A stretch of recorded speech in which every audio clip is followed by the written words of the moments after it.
Muchas gracias, señor presidente. Muy buenas tardes a todas las personas presentes.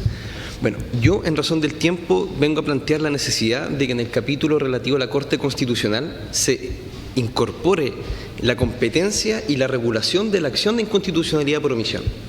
Pues bien, primeramente, no traigo una herramienta desconocida, no es algo para nada nuevo. Sé que nuestro país no está en una posición de improvisar o de ver si las instituciones funcionan o no. Traigo una herramienta que se emplea desde el año 1949, que nuestra doctrina constitucional ya ha abordado. Hay muchos papers, artículos que hacen referencia a esta institución. Es una institución que se verifica Alemania, Italia, España, Portugal, también Brasil, Guatemala, Perú, Colombia y muchos otros países. Lo digo así porque no es una institución que solamente se dé en Europa o en países que tengan una realidad muy distinta a la nuestra, sino que son nuestros vecinos. Argentina también la emplea. Luego, en razón del tiempo, ¿qué puedo decir que se busca a través de esta herramienta? Si en diciembre nuestro país aprueba el nuevo texto constitucional, quiere decir que nuestro país está de acuerdo con los valores, principios y derechos que esta Carta Fundamental entrega. Luego bien sabemos que estos valores, principios y derechos van a ser desarrollados por el legislador y no podemos permitir que el legislador incumpla su deber de legislar cuando la misma ciudadanía ya aprobó este texto constitucional.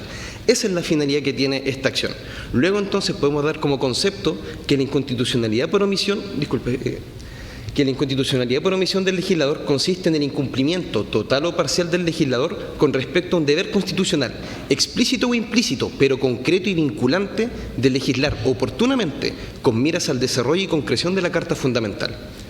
Pues bien, cuando estamos ante una omisión, que es el núcleo de esta institución, en razón del tiempo no puedo ahondar en la diferencia entre un vacío y la inconstitucionalidad, pero bien sabemos que Chile vivió mucho tiempo, por ejemplo, sin una regulación del arrendamiento con compraventa, con opción de compraventa, y nadie diría que ahí hubo una inconstitucionalidad, ahí había un vacío legal.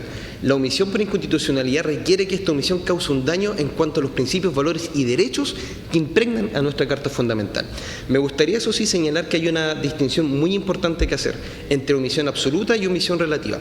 Para ello me voy a servir como ejemplo, el anteproyecto establece que una ley regulará la tramitación del recurso de protección y el recurso de amparo. Luego en las disposiciones transitorias se indica que hay un plazo de 2 años para ello. Existirá una omisión absoluta del legislador cuando transcurridos estos 2 años aún no se dicte esa ley que regule este procedimiento. Y será una omisión relativa cuando solo se regule la protección y no el amparo, o se regule con incumplimiento de los derechos que la misma Carta Fundamental indica. ¿Por qué es importante hacer este matiz? Porque en el derecho comparado existe la inconstitucionalidad por omisión, pero solo con respecto a la relativa, más no la absoluta, pero este orador considera que ambas deben ser estatuidas y ambas son necesarios requisitos de la inconstitucionalidad por omisión. Otra hipótesis que no puedo desarrollar, pero se las dejo planteada en caso de que luego pueda ser abierta en la ronda de preguntas, es una hipótesis de omisión relativa que tiene que ver con la prognosis errada del legislador, que habitualmente se da en la situación que basta en nuestro país, es que se aprueba nuestro texto constitucional en diciembre, de que existe legislación vigente pero antes de la Constitución. ¿Podemos avanzar, por favor? Pues bien, con respecto a los requisitos hay que distinguir entre la omisión absoluta y la omisión relativa. Con respecto a la omisión absoluta es el incumplimiento de un deber constitucional de legislar, como ya se dijo, por ejemplo, en la tramitación del recurso de protección y de amparo.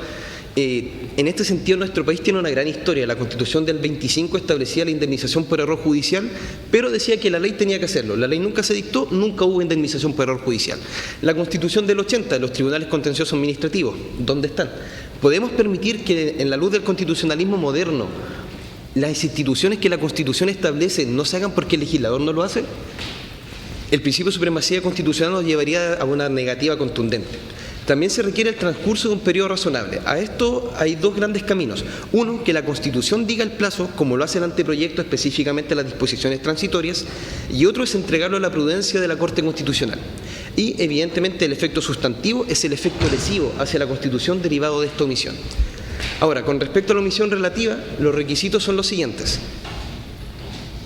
En primer lugar, la omisión atribuida a una norma específica, porque en la omisión relativa ya existe una ley, solo que esta ley no satisface el estándar constitucional.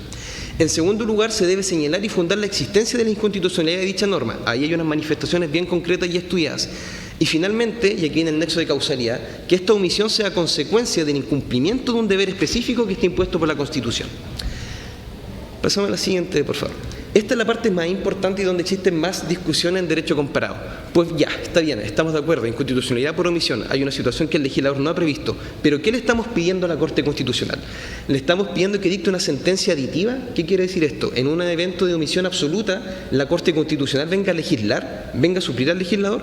Sentencia manipulativa sustitutiva, que aquella parte del texto constitucional que es inconstitucional, la sentencia lo sustituya. Estas dos posiciones no son compartidas por quien expone, por cuanto considera que violentan claramente el Estado de Derecho, el principio de separación de los poderes, porque le irrogan una calidad de legislador a la Corte Constitucional, cuestión que no le compete. Y de hecho ha producido varios conflictos en Alemania, en Italia y vecinos en Perú y en Colombia, que son los países que más emplean este tipo de sentencias. La postura que yo sostengo es una sentencia de carácter exhortativa o apelativa, que tiene los siguientes tenores. Es la sentencia exhortativa de inconstitucionalidad simple. ¿Qué quiere decir esto? Se recurre a la inconstitucionalidad con respecto a esta omisión. La inconstitucionalidad con respecto a esta omisión siempre es declarada. Se podrá cuestionar, pero ¿cómo se declara inconstitucional algo que no existe? Pues bueno, esto tiene que ver con un desarrollo más de fondo, que lamentablemente el tiempo no brinda, pero sí hay una norma negativa en toda omisión. ¿En qué sentido? De la conducta social permitida por la omisión misma, y es esta conducta la que va contra el texto constitucional. Pero no siempre va acompañada de la anulabilidad, que esto va a ser en caso de omisión relativa, porque en la omisión relativa existe un texto, pero este texto no va a ser declarado inconstitucional, no va a ser anulado. ¿Por qué no? Porque, y esto es una realidad que reconoce nuestra legislación, muchas veces las consecuencias de la nulidad son más gravosas que el status quo mismo. Ocurre en instituciones civiles como la nulidad del matrimonio, y el mismo anteproyecto regula aquí con respecto a la inaplicabilidad por inconstitucionalidad, que incluso hay un plazo de 90 días donde sigue vigente este texto que es declarado inconstitucional, pero a la espera de que el legislativo lo enmiende. También la sentencia debe fijar un plazo razonable para que el legislador se haga cargo de la inconstitucionalidad denunciada. Tiene también un principio de eficiencia. ¿Por qué? Porque la Corte Constitucional le brinda al legislativo pautas, orientaciones y recomendaciones con respecto a cómo se debe enmendar y cómo debe ser este texto. Y es muy importante esto porque muchas veces se ocupa demasiado tiempo, porque el legislativo, al no tener estas orientaciones, legisla, pero luego la Corte Constitucional se lo va a declarar inconstitucional. Pero por sobre todo, el foco de lo que yo propongo es hacer efectiva la responsabilidad política del legislador. Al día de hoy, el no legislar solamente es manifestado algún tuit, pero no existe ningún mecanismo, una herramienta institucional para hacer efectiva esta responsabilidad que sí existe, que sí es evidente y que en derecho comparado se hace presente desde el año 1949. Me gustaría señalar de que la sentencia entonces va a decir que el legislativo no cumplió con dictar una norma dentro de cierto plazo.